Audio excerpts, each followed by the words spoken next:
Bonsoir, deuxième grand débat de la soirée donc consacré aux élections municipales. Ce soir, nous nous intéressons à la ville de Saintes, la capitale de la Saintonge, compte 25 200 habitants à la fin 2019, population municipale, je le précise. Quels sont les défis à relever pour cette ville en matière d'environnement, de transport, de mobilité, de sécurité, de propreté, en matière économique bien entendu, et aussi en matière touristique? Comment consolider le rayonnement et améliorer l'attractivité pour celle qui est la deuxième ville du département de la Charente-Maritime, il faut le préciser, qui conjugue à la fois des forces, des atouts, mais aussi des faiblesses. À mes côtés, Julien Fleury, bonsoir. Vous êtes journaliste à France Bleu La Rochelle, car je vous le rappelle, ces élections municipales, c'est une collaboration du service public, France Télévisions, France 3 et Radio France, et en l'occurrence donc France Bleu La Rochelle. Ici, sur le plateau de France 3 Poitou-Charentes, voici les principales têtes de liste. Je vous les présente. René Benchimol-Lori, bonsoir. Bonsoir à vous. Vous défendez les couleurs d'Europe Écologie Les Verts et votre liste s'appelle Saintes vers l'avenir, demain notre avenir. Alors je précise aussi pour les téléspectateurs, parce qu'il faut être totalement transparent, que vous avez été sur la liste de la candidate socialiste Isabelle Pichard-Chauchet en 2014 et que vous étiez aussi membre du parti radical, du PRG. Vous êtes aujourd'hui Europe Écologie Les Verts depuis quelques années. Pierre Moudou, bonsoir. Bonsoir. Vous êtes Modem et votre liste s'appelle Pour et avec les Saintais. Et c'est la troisième fois que vous vous présentez aux élections municipales, donc à Saintes. Bruno Draperon, bonsoir. Bonsoir. Vous êtes UDI, conseiller régional de la Nouvelle-Aquitaine et vous étiez en charge d'ailleurs des sports aux côtés du maire sortant, Jean-Philippe Machon, pendant 4 ans. Et vous avez décidé de mener votre propre liste au municipal, l'action Le Cœur en Plus.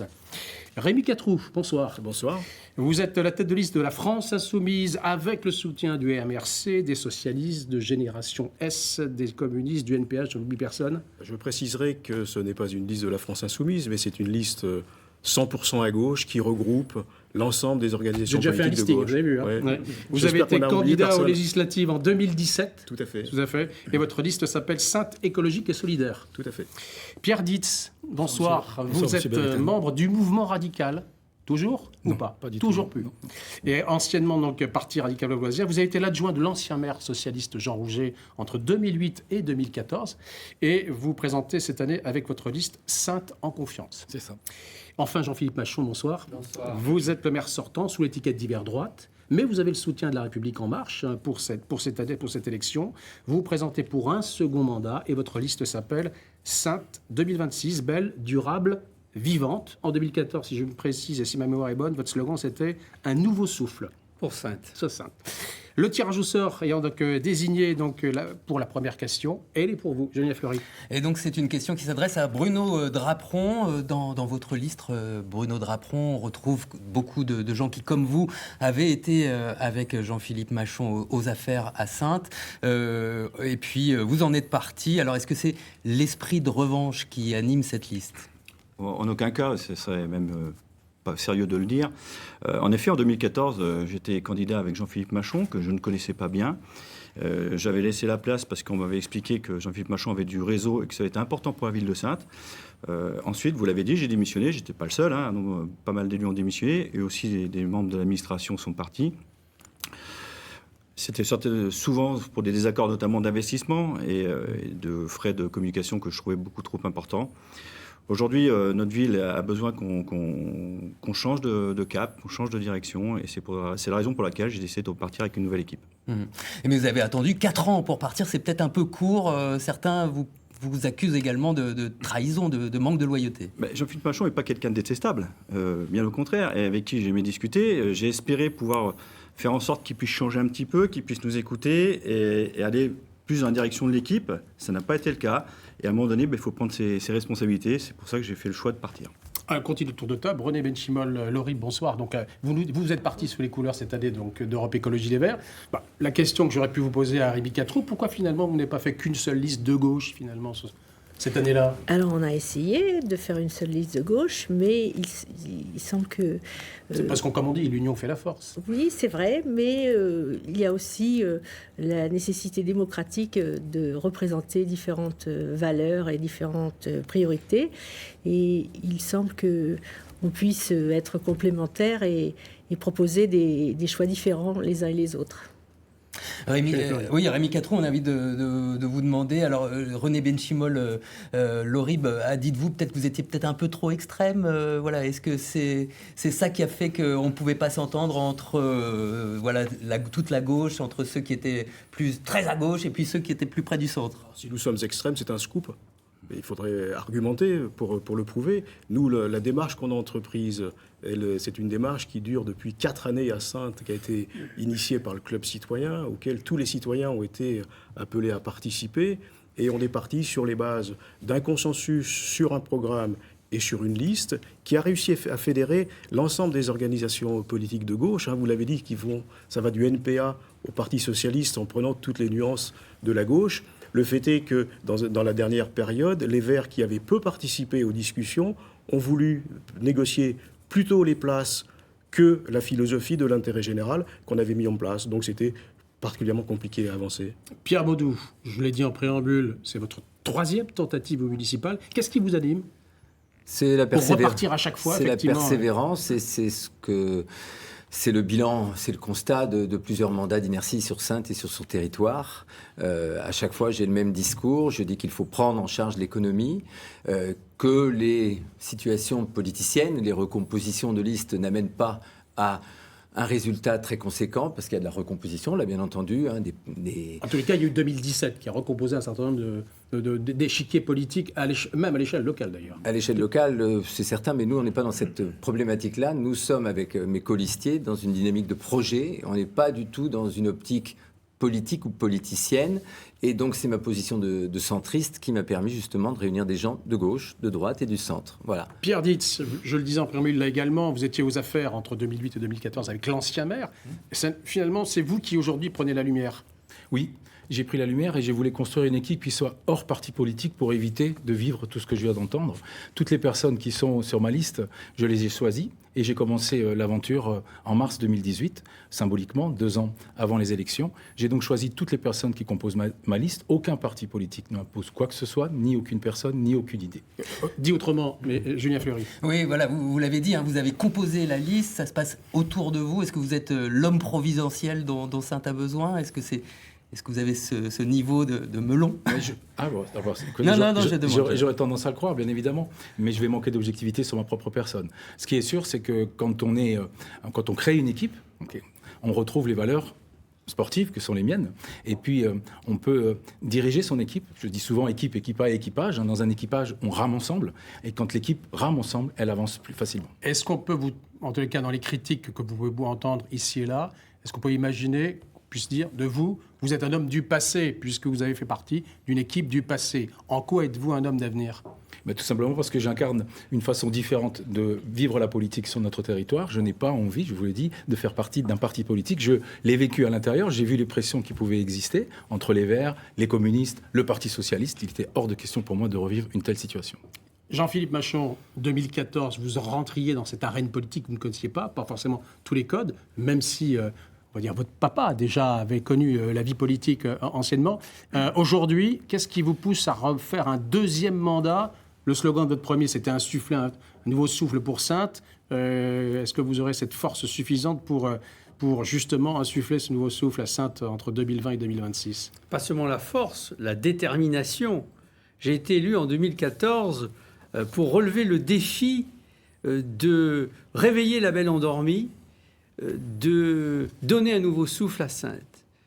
Aujourd'hui, les résultats sont là, chacun peut le constater, et il n'est pas question de perdre ces résultats. Il faut donc franchir une nouvelle étape, franchir un nouveau cap pour un Saintes 2026 belle, durable, vivant. Sans pour autant, vous êtes obligé de défendre un certain bilan. Comme mais souvent pour les maires sortants. Nous avons un bilan tout à fait honorable. Quand vous êtes arrivé aux affaires, Jean-Philippe Machon, vous avez dû effectivement gérer la fermeture de Saint-Tronic, vous avez dû gérer la fermeture de la Coop Atlantique, vous avez dû gérer la suppression d'emplois au Technicentre SNCF, vous avez dû également gérer le déménagement du Crédit Agricole de Sainte-Niort vers La Rochelle. C'est à mettre à votre actif ou pas? C'est complètement à mettre à notre actif. Nous avons eu une entrée en matière extrêmement difficile. J'ajouterai la baisse des dotations de l'État. Et nous avons réussi sans augmenter les impôts, qui était notre engagement à désendetter la ville tout en résolvant ces différentes questions. Un simple chiffre, plus de 600 emplois créés pendant notre mandat. Vous nous direz dans quel secteur. Est-ce qu'on peut répondre à ça? L'entrée en matière du mandat de Jean-Philippe Machon, c'est effectivement... Alors, Pierre Maudoux et ensuite Bruno Draperon. Sur ces questions-là, est-ce que le maire en question, aujourd'hui, aux affaires, pouvait-il faire différemment si vous aviez été maire, Pierre Maudoux? Moi, je dirais qu'il a subi. Il a subi une situation qui était ce qu'elle était, mais je pense que M. Machon est quand même dans l'autosatisfaction assez déroutante. Autour de cette table, on voit des sourires. Moi qui suis promoteur de l'évaluation sur le pays de Saintonge-Romane, je peux vous dire qu'en termes d'évaluation, son mandat ne se résout pas à ce que vous avez dit tout à l'heure, et ça se résout à plusieurs crises quand même. Une rupture avec la communauté d'agglomération, qui est dramatique, dans le sens que la ville s'est coupée de la communauté d'agglomération et ça a eu des impacts au niveau du développement économique, au niveau du transport, au niveau de tout le développement de notre territoire. Et c'est vraiment quelque chose qu'on peut lui reprocher et il ne peut pas s'en défaire de ça. D'ailleurs, c'est le bilan de M. Draperon aussi. Je veux dire que le bilan de M. Machon, pour moi, est associé à celui de M. Draperon. Justement, c'est la question que j'allais poser, Julien Fleury, à Bruno Draperon. Oui, voilà. Pendant 4 ans, vous étiez aux affaires, Bruno Draperon. Voilà, si c'est pas allé assez vite sur les équipements sportifs dont vous aviez la délégation, c'est un petit peu aussi de votre responsabilité. Oui, en partie si vous voulez, mais pour faire des travaux sur les installations sportives, il faut aussi avoir les crédits qui vous soient alloués. Et le choix qui sont faits au niveau budgétaire était arbitré par Jean-Philippe Machon tout seul. Il y avait une centralisation du pouvoir. Oui, c'est clair, tout le monde le dit, tous ceux qui ont partagé notre équipe pourront vous le dire. Les décisions étaient préparées, mais décidées tout seul. Donc j'ai voulu faire plein de choses dans les bâtiments d'installation sportive notamment, et pas que, mais sauf que force est de constater qu'on n'a fait que réparer des petites choses, jamais vraiment remettre en place les choses. Concernant le point de vue économique, il ne faut pas oublier que c'est l'agglo qui a la compétence économique, donc ce n'est pas le maire de Saintes, mais c'est le président de l'agglo et tous les maires qui accompagnent à l'agglo qui ont vécu ensemble ces pertes d'emploi. Donc ce n'est pas au crédit de Jean-Philippe Machon, c'est au crédit de l'ensemble des élus qui se sont battus pour le territoire. C'est une faute collective, vous voulez dire? Ou, si ce n'est pas une faute, est-ce qu'il y a effectivement une défaite collective concernant C'est forcément une défaite quand vous perdez des emplois.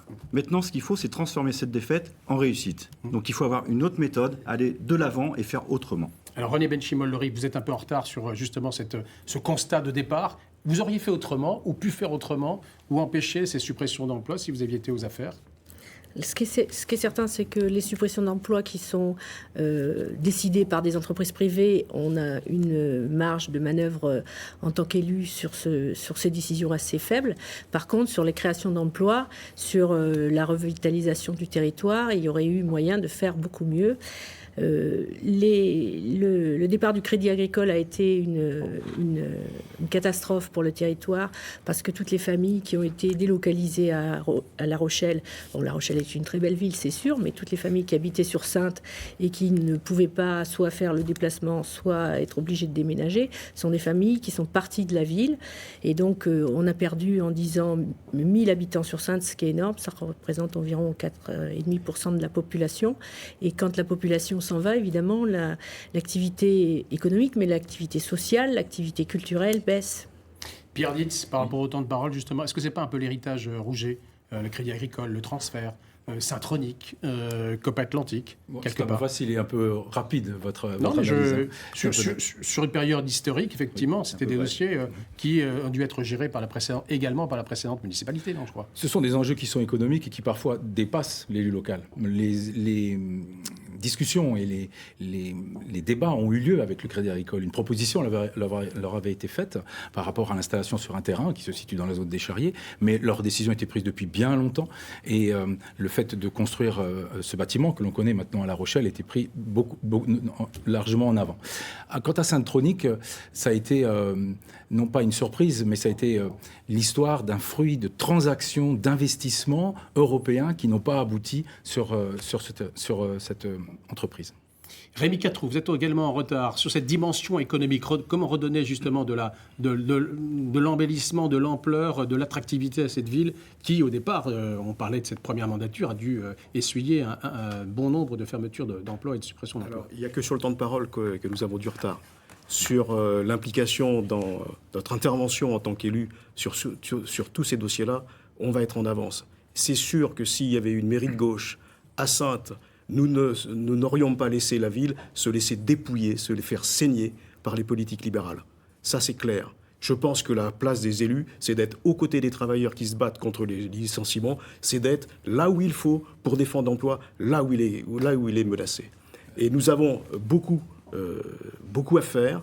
Nous proposerons peut-être plus tard dans le débat un certain nombre de pistes, mais nous voulons faire de Saintes un pôle d'attractivité très nouveau, et en particulier, nous prenons très au sérieux la proposition du Conseil régional du Ferrocampus. Là, il y a des pistes à explorer, mais nous en explorerons d'autres. Notre intention, c'est de plus jamais se laisser dépouiller comme ça des emplois.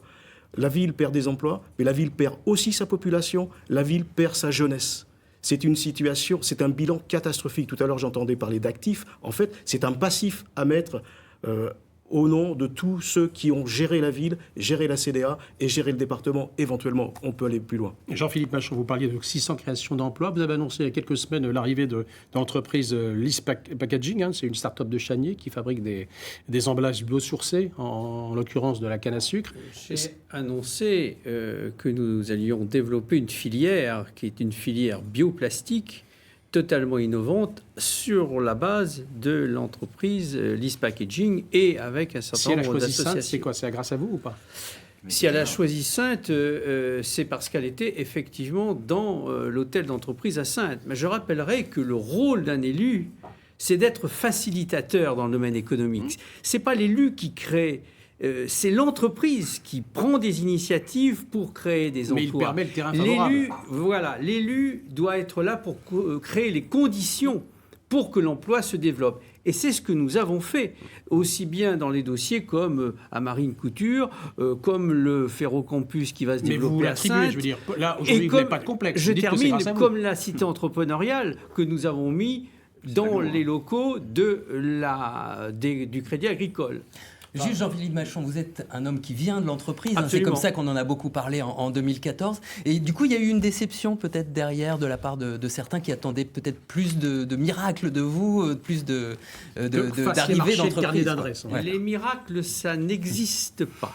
Et le carnet d'adresses en 2020, c'est pas quelque chose qui crée par miracle des emplois. C'est un travail de fond qui doit être fait. C'est la relation avec l'entreprise, avec le chef d'entreprise. Nous avons 2 entreprises superbes qui arrivent à Saintes dans les locaux de la COP Atlantique, l'entreprise de transport Sarion et l'entreprise Léa Nature.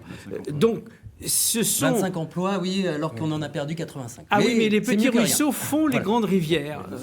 Et nous avons pour s'attribuer des événements qui ne sont pas de son fait. Ah bien, je regrette infiniment, mais le rôle d'intermédiaire, je le revendique avec détermination parce que j'y ai contribué. Eh bien, je vais vous opposer ce qu'ont déclaré les entrepreneurs de Saintes dans leur livre blanc. Ils ont dit aux élus, le titre est évocateur, écoutez-nous, messieurs les élus. Alors après un mandat aussi brillant envers le monde de l'entreprise, que je connais moi aussi, je suis un entrepreneur et je suis le seul autour de cette table, eh bien je pense que des entrepreneurs qui lancent ce message envers les élus, c'est vraiment qu'il y a eu une rupture dramatique sur le territoire et qu'elle date de très longtemps. Pierre, on a évoqué justement la relation forte entre la ville capitale et la CDA, comité d'agglomération. La question que je vous pose, et je vous la pose à vous, Pierre Dietz, si vous êtes élu demain au soir du 22 mars, serez-vous candidat, par exemple, à la présidence de la CDA? Parce que si on n'est pas président de la CDA, on a vu toutes les difficultés à mettre en œuvre un certain nombre de projets. Oui, moi je propose surtout une nouvelle gouvernance et une nouvelle façon de voir les choses. Moi je tiens à définir un contrat de territoire avec l'ensemble des 36 maires et des 35 maires, puisque le maire de la ville Saintes, c'est la 36e commune, de faire un contrat de territoire et justement d'engager tous les maires sur une gouvernance partenariale très forte envers l'économie. Mais est-ce qu'il y a Je rejoins ce qu'a dit M. Maudou. J'ai ramené d'ailleurs le livre. Écoutez-nous, c'est un déni de démocratie que de ne pas écouter les chefs d'entreprise. Les chefs d'entreprise ne se sentent pas écoutés sur notre territoire. Et c'est pour ça qu'il faut absolument créer une agence de développement. Mais pour ça, il faut qu'il y ait un accord très fort et une solidarité nationale entre la ville-centre et la communauté de l'agglomération. Je terminerai sur les propos de M. Machon, qui s'attribue avec une certaine gloire certaines installations d'entreprises. Lys Packaging, déjà, n'est pas sur la ville de Saintes, puisque c'est à côté, sur la ville de Chanier, et que la compétence économique est bien communautaire. Et donc, on a vu, par exemple, une entreprise s'installer sur Saintes, sur un terrain de football, tout simplement parce que les accords n'étaient pas intéressants entre les deux collectivités. C'est une situation ubuesque, c'est une situation qu'on ne veut plus vivre, et c'est une situation que les élus communautaires ne veulent plus vivre. Bruno Drapon, sur cette question de la gouvernance, C'est évident. comment vous allez faire différemment quand on a vu effectivement les 6 ans passés entre 2014 et 2016, où aujourd'hui la présidence de la CDA, ce n'est pas le maire de la ville-capitale qui la dirige. C'est l'échec pour l'emploi et l'économie. Aujourd'hui, il est évident pour moi, mais même tous les maires qui partagent notre interco vous le disent, aujourd'hui, il est évident que Saintes doit être le moteur de la voiture agglomération. Demain, si on veut créer des emplois, si on veut que les entreprises viennent chez nous, si on veut qu'elles puissent s'installer, qu'elles se développent, il faut quoi? Il faut qu'on puisse leur proposer du terrain. Il faut qu'on puisse proposer des locaux vides. Saint-Tronic est un bel exemple. Saint-Tronic, on peut y faire autre chose que 3 restaurants et un grand supermarché. Il faut une volonté du maire, parce que là, c'est le maire qui peut agir en changeant son plan local d'urbanisme pour en faire une zone productive. Donc avec des entreprises Avec et des de entreprises l'industrie, productives. quoi. Mais avec Si quel type d'entreprise? Parce que Des justement, objectifs productifs. Saint-Tronic, aujourd'hui, les projets qui étaient effectivement prévus à Saint-Tronic, Ce sont des erreurs. des cellules qui ont été retoquées par la Commission nationale d'aménagement. Oui. Et Mais- aujourd'hui, il y a un autre projet qui veut faire 3 restaurants Mais c'est et la un centre CDA commercial. qui a déposé un recours qui retoque Oui, ces projets-là. bien sûr. Qu'est-ce qu'on pouvait Et la répondre à compétence ça, économique est à la CDA. Jean-Philippe Ce Bachon. projet-là a été retoqué par courrier par le maire Il est de toujours en Saintes. instruction. Et en 3 ans, je me suis toujours opposé Il est en à l'installation de grands frais et bien sûr à l'installation de C'est-à-dire que 3 des entreprises restaurants. de bouche qui pourraient concurrencer. les J'aimerais restaurants. qu'on élève un petit peu le débat. Il suffit Si de vous le changer. permettez, dans le domaine économique, avec la CDA, il n'y a pas de dogmatisme. Nous travaillons très bien avec la CDA pour un certain nombre de développements. Je citerai par exemple le soutien à l'hôpital, On va en parler juste après. la ligne SNCF.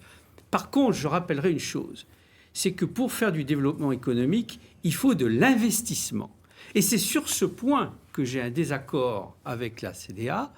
Je pense qu'une CDA doit savoir investir. Je vous donne un exemple clair. Quand nous avons une zone de développement économique qui propose des terrains nivelés, non nivelés, à 32 ou 35 euros le mètre Ça veut carré, dire trop cher. alors que trop cher, alors que les entreprises ne sont prêtes à payer que 22 euros du mètre carré, eh bien c'est une mesure de base d'investissement que la communauté d'agglomération doit faire pour faire le développement économique. C'est là que le Et c'est là président doit être actif dans ce domaine-là. C'est là que le président Doit doit s'investir. convaincre et Nous doit sommes bien s'investir d'accord. bien sûr. avec Eh bien, l'ensemble je des... suis ravi de voir Mais- que vous êtes d'accord avec moi et que donc nous devons revenir à l'investissement. Mais Alors, nous sommes d'accord. je vais aussi. quand même- Je parler de précise, mais l'investissement, c'est d'accord, justement. pardon, Et- pour aussi la stabilité des taxes sur le territoire, leur modération, et ce qui n'a pas été le cas lors de ce mandat. Monsieur Machon ne s'y est pas opposé sur l'augmentation de la contribution foncière des entreprises, et je ne pense pas que Monsieur Drapron non Oui, plus. c'était fait dans un but précis, monsieur Mdou. Il ne faut pas dire n'importe quoi. Allez-y.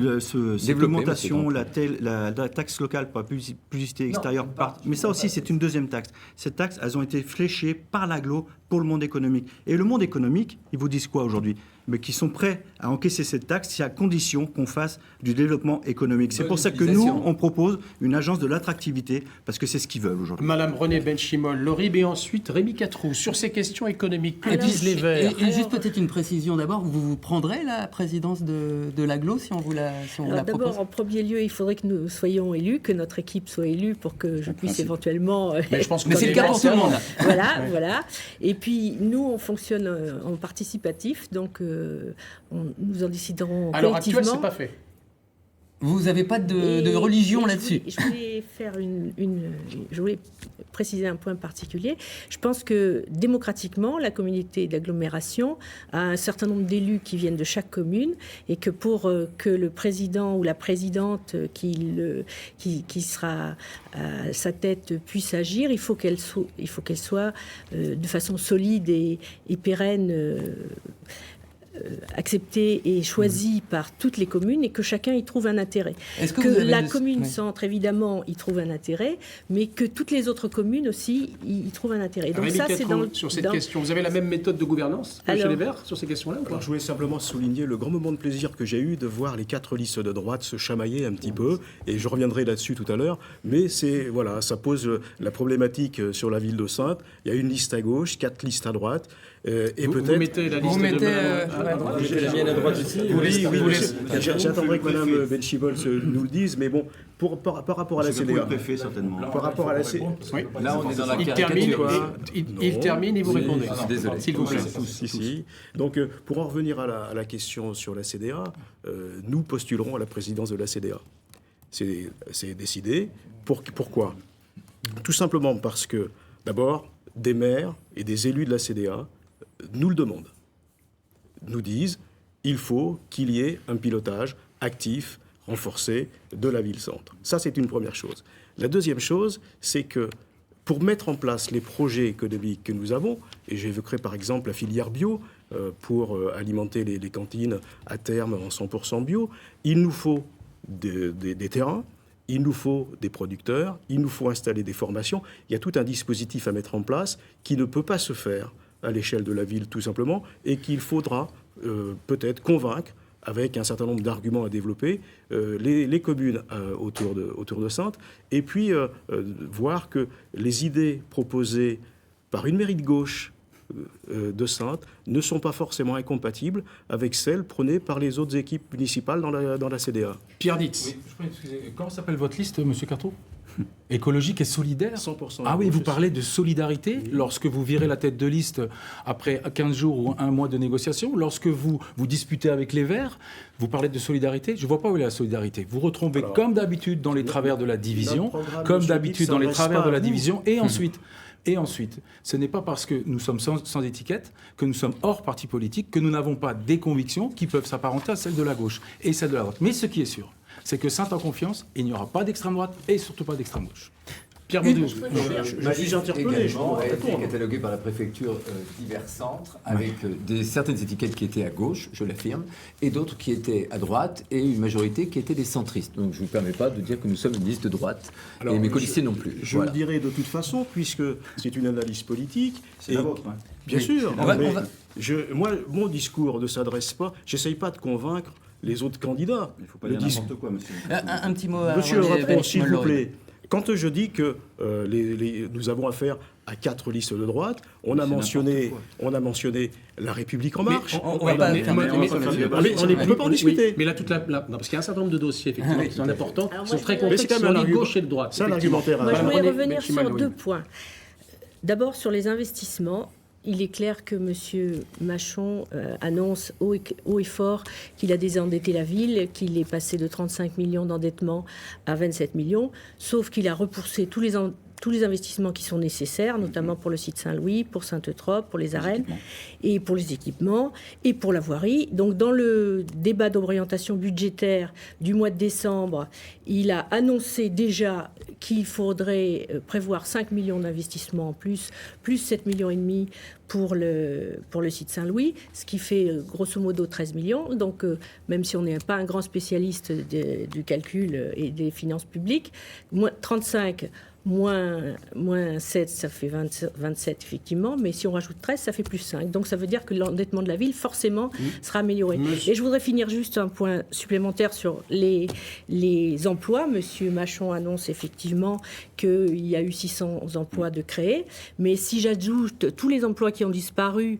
à Saint-Tronic, à la COP, au Technicentre, etc., ça fait plus de 850 emplois directs et tous les emplois indirects qui étaient associés. Monsieur Machon, vous répondez, et ensuite on enverra le premier reportage de ce débat.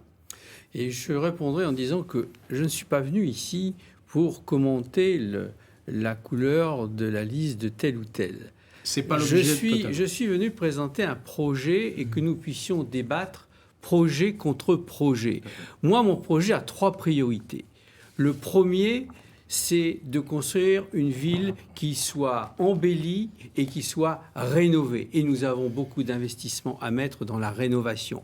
Deuxièmement, nous avons une responsabilité générationnelle de faire en sorte de construire une ville qui soit à la qualité de vie durable. Et c'est fondamental. Et le troisième élément, nous devons construire une ville animée et solidaire. Il y a beaucoup de choses à faire dans les quartiers. Il y a beaucoup de choses à faire pour le soutien aux associations. Il y a beaucoup aussi, là aussi, de rénovation à faire. On va en voir justement le reportage concernant l'attractivité et on reviendra sur les dossiers clés qui nous importent. C'est donc le site de l'hôpital Saint-Louis, les arènes qui sont aussi des enjeux patrimoniaux et touristiques importants, le site de La Palue également. Donc d'abord le reportage et ensuite je vous demanderai vos positions sur tel et tel grand dossier qui anime la ville de Saintes. Reportage donc de Pascal Foucault et Iban Carpentier. Saint-Tronic, le Technicentre SNCF. La COP Atlantique, en 5 ans, Saintes a perdu plusieurs centaines d'emplois. Un traumatisme. Sous ses traits de belle endormie, Saintes, capitale de la Saintonge et deuxième ville de la Charente-Maritime, doit aujourd'hui penser ses plaies économiques et sociales. Un enjeu majeur pour les candidats aux municipales. Le mandat qui se termine n'a pas réussi à sauver les emplois qui sont partis. Saint-Tronic, le Crédit Agricole, le Technicentre SNCF, le Hara, etc. Donc c'est une vraie ville qui a perdu beaucoup d'emplois. Pour le maire sortant et candidat à sa réélection, l'analyse est moins pessimiste. Et même s'il reste encore beaucoup à faire, l'impulsion vers le renouveau a été donnée. Nous avons réussi en 6 ans à créer pas moins de 600 emplois, ce qui est quand même extrêmement important sur la ville et pour son dynamisme économique. Et puis bien sûr, il y a le développement touristique avec tous les aménagements urbains, l'attractivité de la ville avec la rénovation de l'habitat en particulier et les aides à la rénovation de l'habitat dans le cadre de l'action Cœur de Ville. Ce plan de revitalisation du territoire propose à 222 villes en France de financer une partie de la réhabilitation de logements. Saintes a candidaté et a été retenue pour ce programme. Seulement voilà, depuis 2018, le dossier n'est toujours pas bouclé. Aujourd'hui, les propriétaires qui veulent investir à Saintes ne peuvent pas, ou en tout cas ne peuvent pas bénéficier de ce système-là qui, malgré tout, quand on est propriétaire, 1 000 € du mètre carré pour la rénovation, c'est loin d'être négligeable. Loin d'être négligeable, car la ville vieillit et elle perd des habitants. Plus d'1 millier en 10 ans, soit 4,2% de sa population. Pour ce professionnel de l'immobilier, ce dispositif Action Cœur de Ville doit rapidement être mis en œuvre. Ça permettrait de repeupler aussi le centre-ville, parce qu'il y a pas mal de bâtiments qui sont inoccupés au-dessus des commerces. Donc tout ça permettrait de repeupler le centre-ville, le redynamiser. Redynamiser, c'est le maître mot à Saintes. Et pour cela, l'arrivée de nouveaux habitants ne suffira pas. Pour les challengers du scrutin, la ville doit innover, se réinventer pour trouver les leviers de son développement. Alors nous, on est pour un développement évidemment dans l'économie sociale et solidaire, dans la transition écologique, dans l'isolation des bâtiments, dans le commerce de proximité. On a un objectif, c'est les cantines bio. Les cantines bio, proposer des repas bio dans les écoles, dans les collectivités, dans les EHPAD. Il y a 60% de terres agricoles à Saintes. On peut travailler à avoir une production locale sur la base de nouveaux agriculteurs installés qu'on va aider. Solidaire, vertueuse et durable. Sur les bords de la Charente, comme ailleurs, l'économie locale se repeint en vert. Mais pas de miracle. Pour le maire sortant, il faut toujours la financer. On peut rêver, mais il faut des financements. Et ce n'est pas la ville qui peut financer ça toute seule. Donc, si on veut en plus ne pas augmenter les impôts, la seule façon, c'est de trouver des partenaires financiers. Mais pour cela, il faut séduire. Et pour le moment, la belle endormie est à la peine. Pourtant, près de 300 chefs d'entreprise de la ville ont participé à la rédaction de ce livre blanc publié en novembre dernier. Et ils pointent une énorme faiblesse. Quand on parle de Saintes, on pense à quoi? Aujourd'hui, on pense à rien. C'est-à-dire qu'on ne sait pas. Il y a de l'opportunisme pour venir s'installer à Saintes, mais pas une vision, pas un pôle d'excellence qui permettrait véritablement de tirer l'économie du territoire. Alors avis aux prétendants, l'enjeu de ces élections municipales à Saintes est sans nul doute de fixer un cap économique pour dépasser le traumatisme de ces dernières années. Retour sur le plateau de France 3 Poitou-Charentes et France Bleu La Rochelle pour ce débat spécial municipal à Saintes. On vient de le voir, l'un des dossiers en souffrance depuis 10 ans, c'est le site de l'hôpital Saint-Louis. Pierre Maudou, vous dénoncez l'hôpital Saint-Louis, c'est l'une des plus grandes friches de centre-ville, de la ville de Saintes, pour ceux qui ne connaissent pas la ville. Vous avez dénoncé les conditions de vente de ces terrains au promoteur Link City. Mais c'est vrai qu'on comprendrait mal un promoteur immobilier qui soit satisfait, M. Machon est satisfait d'avoir acheté un bien 4 millions d'euros et de le revendre 1,2 million d'euros. Donc déjà, c'est le premier reproche qu'on peut lui faire. Le deuxième reproche, c'est d'avoir confié à une multinationale, je ne lâche pas mes mots, Bouygues Immobilier. Voilà, en l'occurrence Link City, le pilotage de cet espace et qui ne correspond pas à ce qu'en attendent beaucoup de synthés. Pour résumer, c'est pas votre projet. Parce que si je résume l'actuel projet de M. Machon, c'est un hôtel, une résidence senior, des logements en accession, c'est un espace culturel, des logements sociaux, des commerces. C'est pas le vôtre? Non, c'est quoi votre projet? Ce projet, il conditionne l'avenir de Saintes sur des centaines d'années, en fait. C'est le promontoire extraordinaire de la ville et du département. Nous voulons y faire un écoquartier, déjà, et ensuite un site qui soit vraiment, par la construction d'un espace muséal, qui soit un espace partagé, où les synthés puissent venir en accès libre. On veut en faire un site attractif pour tout le territoire. Est-ce que ça veut dire qu'il faut repartir à zéro et perdre 6 ans encore ? Il est possible de négocier avec Link City, nous le savons, parce que nous avons des contacts, et il y a une procédure en cours. Si la procédure avait lieu, nous renégocierons à notre façon, mais dans un espace-temps réduit. Vous êtes prêt à partir à un bras de fer si vous Il n'est pas question de bras de fer, on peut discuter avec une entreprise sérieuse sur les orientations qu'on veut donner, et ils sont attentifs à cela, ils y sont prêts. Pierre, dites sur ce projet donc, de l'hôpital de Saint-Louis, l'ancien hôpital Saint-Louis, vous avez un projet différent du maire sortant ou de Pierre Maudoux ou pas? Alors là, si on parlait du site Saint-Louis, il y a autant de projets que de personnes autour de cette table. Le vôtre. Mais attendez, pour l'instant, il faut bien connaître l'ensemble des compromis qui lient la ville avec Link City. Or, au jour où je vous parle, j'ai demandé à avoir accès à Link City, à ce dossier, et on me l'a interdit. Je n'ai pas eu accès. Qui c'est on? Une personne très proche de monsieur le maire m'a interdit d'accéder à ce dossier. Bien. À partir de là, on peut faire toutes les suppositions qu'on voudra. Mais je rejoins ce qui a été dit. Il y a non pas de manœuvre financière, mais des choses qui nous paraissent un peu étranges. Acheter un site 4,9 millions, le revendre 1,2 million, avoir 2 millions de fouilles payées par les synthés et non pas par les majors. Je crois que là, il faut absolument reprendre le dossier sans pour autant perdre de temps, vous avez raison.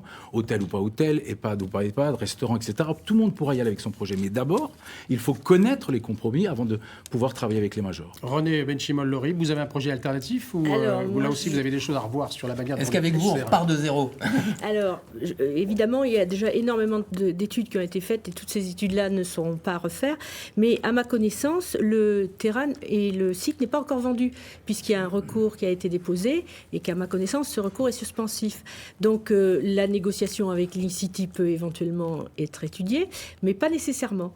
Donc, ça veut dire que le prochain maire de la ville, si ce n'est pas M. Machon, pourra faire sur ce site quelque chose de vraiment utile aux citoyens et ouvert au public parce que c'est un site qui était public depuis Louis XIV et qui là va être privatisé. La plus belle vue de Saintes va être privatisée. C'est quand même quelque chose qui peut poser problème à beaucoup de synthés. Bruno Drapron, sur ce projet-là, vous avez un projet différent, un regard différent sur la manière dont le dossier était entre guillemets ficelé et le projet tel qu'il est présenté aujourd'hui. Là encore, c'est un dossier qui a été ficelé par deux personnes, c'est Jean-Philippe Machon et Christian Schmitt. Moi, même membre de la majorité, j'en ai jamais eu beaucoup connaissance, ni dans le détail, ni autrement. Mais aujourd'hui, on n'en est pas là. De toute façon, quel qu'il soit le prochain maire, c'est soit il prend la décision de s'attacher de conseil spécialiste en droit d'immobilier et il revoit le projet, soit le projet se fera comme il est. Mais moi, je pense que je voudrais revenir sur ce qu'ont dit Fred Boéry et Cédric Bienvenu, c'est aussi l'attractivité du territoire sur lequel il faut se pencher. Et le site Saint-Louis fait partie de cette attractivité. Il faut défendre notre centre-ville, il faut créer une agence de l'attractivité, il faut renforcer le tourisme dans cette ville, parce que le tourisme, c'est de l'économie. Donc tout ça, c'est des choses qu'il faudra faire. Donc le site Saint-Louis, bien sûr, il va falloir le revoir si on peut. Si on arrive aux affaires, on fera avec des conseils, on redessinera un peu le projet, on ne recommencera pas tout à zéro. C'est repartir sur 15 ans, on n'aura encore pas de grue, ça sera encore une friche. Avec le même promoteur ? Peut-être pas, mais sûrement que oui. Et il faudra sûrement... Moi, je souhaite qu'on n'y fasse pas un hôtel, je souhaite qu'on n'y fasse pas un restaurant dans la chapelle, je préférerais qu'on y fasse un musée ou une école, mais ça, il faudra le négocier après. Aujourd'hui, on peut pas... Personne ne peut vous dire ce qu'il en fera. Je trouve cette situation ubuesque. Vous étiez l'adjoint de M. Machon, peut-être au sport, et on a vu l'ensemble des réalisations. Vous étiez adjoint. Quand on est adjoint, c'est la fonction qui donne du poids à l'homme. C'est pas l'homme qui donne... C'est la fonction qui donne du poids à l'homme. Et c'est pas la fonction... Si vous voulez, Madame Benchimol, c'est la fonction qui donne du poids. Et moi, je parle d'avenir. Oui, bien sûr. Mais on peut refaire le passé, mais allons vers l'avenir. Les gens, ce qu'ils veulent aujourd'hui, en attendant, vous devez assumer là, ce passé aussi. Maintenant, si vous voulez, je peux parler par rapport aux 17% d'augmentation de M. Rouget. Je veux bien prendre la parole, si vous voulez. Alors, on va Pierre Baudou, pour relancer l'autre projet, et après Rémi Catrou, on a parlé de l'îlot Saint-Louis, l'amphithéâtre gallo-romain, vous avez aussi, faut le relancer, faut inscrire le site au patrimoine mondial de l'UNESCO. Oui, mais tout ça dans une optique territoriale, parce que le patrimoine gallo-romain à Saintes, il ne concerne pas uniquement la ville. Tout à l'heure, M. Machon a dit, en développant son propos, la ville de Saintes, la ville de Saintes, la ville de Saintes, que ce soit en termes économiques, nos auditeurs doivent bien le comprendre, que ce soit en termes de développement touristique, c'est le territoire qui compte. Et d'ailleurs, je reviens sur ce qu'on n'a pas dit tout à l'heure, mais le territoire, la vraie échelle de développement économique, ce n'est pas la CDA de Saintes, c'est le pays de Saintonge-Romane, qui englobe deux CDC qui sont voisines, la CDC de Saint-Porcher et celle de Gémozac, et qui compteront demain, et il faut aller vers ces partenaires pour développer. Je réponds à votre question sur l'amphithéâtre. Évidemment, nous ne voulons pas bétonner un site patrimonial gallo-romain et nous voulons effectivement le développer au niveau touristique en termes d'accès, en termes de vallon des arènes et l'inscrire dans une dynamique complète du gallo-romain à Saintes. Rémi Catrou, sur ces projets qui sont centraux à Saintes, que sont donc l'hôpital Saint-Louis et les arènes. Pour faire simple et pour arrêter un peu les chamailleries entre ceux qui ont eu à gérer ce dossier, le projet tel qu'il est présenté n'est pas d'intérêt général. Donc il faut le réaxer. C'est clair. Nous voulons développer, à partir d'un grand musée des 25 siècles d'histoire de Saintes et de la Saintonge, nous voulons développer un axe de culture, de tourisme éco-responsable, éthique, qui fera que ce site-là, remarquable, sera un pôle d'attractivité énorme. Et c'est pas un peu idéaliste? Vous n'avez pas passé des années et des années encore à construire ce grand musée? Vous savez, c'est pas parce que je crois que c'est 10 ou 12 ans qui ont été perdus par rapport à ce site.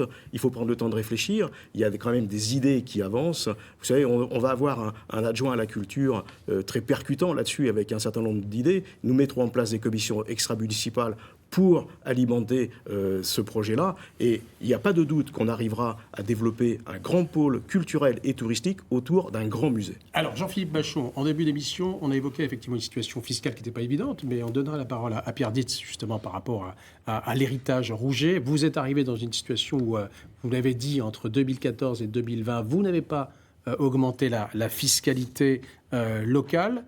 C'est une promesse que vous tiendrez également sur votre prochain mandat si vous êtes élu? Je m'y engage.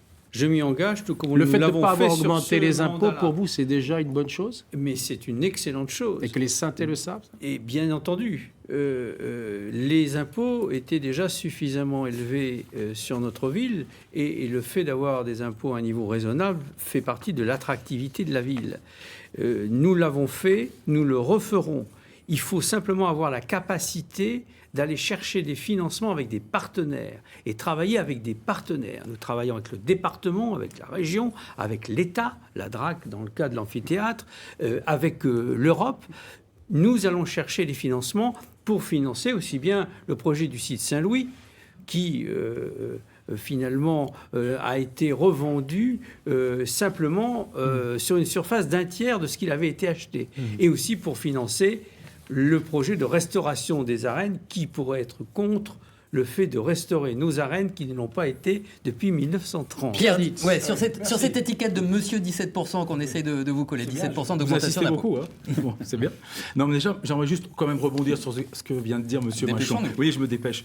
Si les autorisations de programme que vous avez mises en place pour les années à venir, nous allons passer de 25 millions d'endettement à 32 millions, voire 35 millions, dans la deuxième hypothèse qui avait été présentée par Monsieur Neveu, qui d'ailleurs a tout sauté au moment et n'a pas forcément cautionné ce genre d'autorisation de programme. Vous avez raison, Monsieur le maire, il faut chercher de l'argent ailleurs, mais vous n'avez plus d'ingénierie en mairie. Tous les cadres sont partis. Vous savez très bien que vous êtes exempt par rapport à ça. Par rapport à la question des 17%, j'y arrive. Il n'y a rien de plus impopulaire pour un maire que d'augmenter la fiscalité. Très rapidement, dans un contexte bien précis. Je vais vite, rassurez-vous. Oui, il reste une minute et ce sera pour 1995-2001, M. Baron n'augmente pas les impôts. 2001-2008, Mme Schmitt n'augmente pas les impôts, mais engage la ville dans une rénovation urbaine. M. Rouget a repris ce dossier, mais le costume était taillé trop grand. En augmentant les impôts, certes, de façon impopulaire, il a injecté, s'il vous plaît, 80 millions d'euros dans l'économie locale. 30 millions d'euros au PHLM Sémis, les bailleurs sociaux, 30 millions d'euros l'État, merci Monsieur Borloo, et 20 millions d'euros la ville. Alors, c'est vrai que le costume était taille trop grand, mais si vous le prenez, et j'arrête là, je vous le promets, 1995-2020... C'est Monsieur Draperon. Conclusion, 10 secondes, Monsieur Draperon et Madame Benchimol, en 10 secondes également, sur cette question de la fiscalité. Monsieur le maire, Monsieur Machon l'a dit, il faut de l'expérience et de la compétence pour gérer une collectivité, et il faut aller chercher des aides. Et ça, cette expérience, elle ne se conquiert pas en 6 mois. Donc il faut de l'expérience. Moi, j'ai cette expérience, je suis capable d'aller chercher des aides 10 secondes chez tout le monde. Madame gestionnaire ou pas gestionnaire? Bien sûr qu'il faudra être gestionnaire. Aucun maire, ou au moins aucun candidat à la mairie ne peut se présenter en disant qu'il n'est pas capable de gérer. Merci à vous, en tous les cas, c'est le mot de la fin. Merci d'avoir participé au débat concernant le municipal à Saintes. Et puis donc, bonne campagne à tous, très bonne soirée à vous. Prochain débat, ce sera donc en ce qui concerne la ville d'Angoulême et Cognac. Bonne soirée à tous. Bonne soirée, merci. Bonne soirée.